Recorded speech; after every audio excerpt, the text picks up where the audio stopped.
I understand I'm going to have to work harder to earn a MIPS positive adjustment as the program picks up again and matures post-COVID.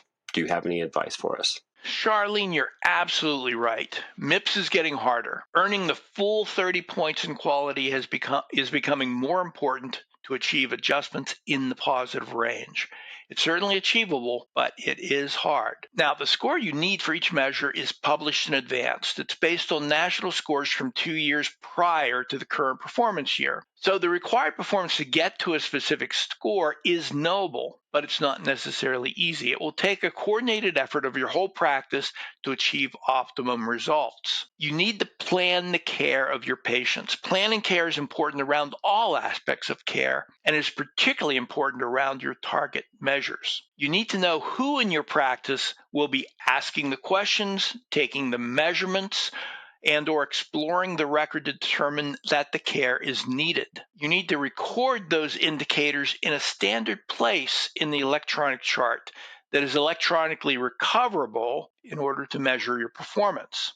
You need to know who in the practice will be providing the care and how they will learn that it's required. The person who provides the care should optimally be working from a protocol. Now, protocols must be correctable. Practice response to deviations from the protocol should begin with an examination to see if that protocol needs to change to address the exceptions that were highlighted by this deviation from protocol. You need to record the care provided in a standard place in the electronic chart using structured data that is electronically recoverable to measure performance.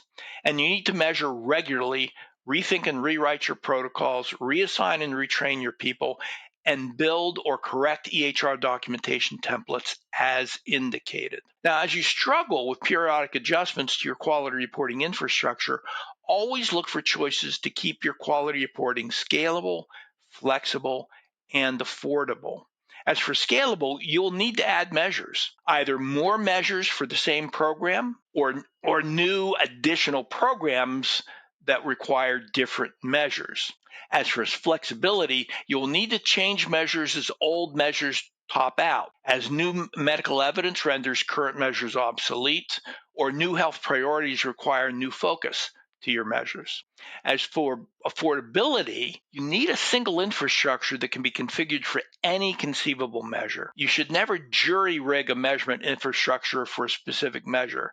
Now, jury rigging may be necessary for a rapid response to a new measurement, but you should bring it into a common single protocol or infrastructure as quickly as you can. You should have standard places in your data system where you can find all the structured data needed to identify that you can identify using an electronic query. Now, one of those areas needs to be all the expected permutations of denominator specifications, things like age, sex, risk factors, chronic diseases, recurring conditions, medications, allergies, lab results, and vital signs. All expected permutations of exclusion criteria, all expected permutations of numerator criteria. Now, there's all kinds of overlap between those, so it's not completely three different systems, but think in terms of structured data for each class of data and not special areas to record the results for just a single measure.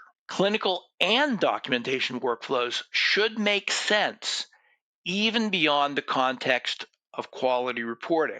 Your routine workflows should serve both as efficient and effective documentation for quality reporting as it is a reliable data for patient care. More on that later, I think, but a great question.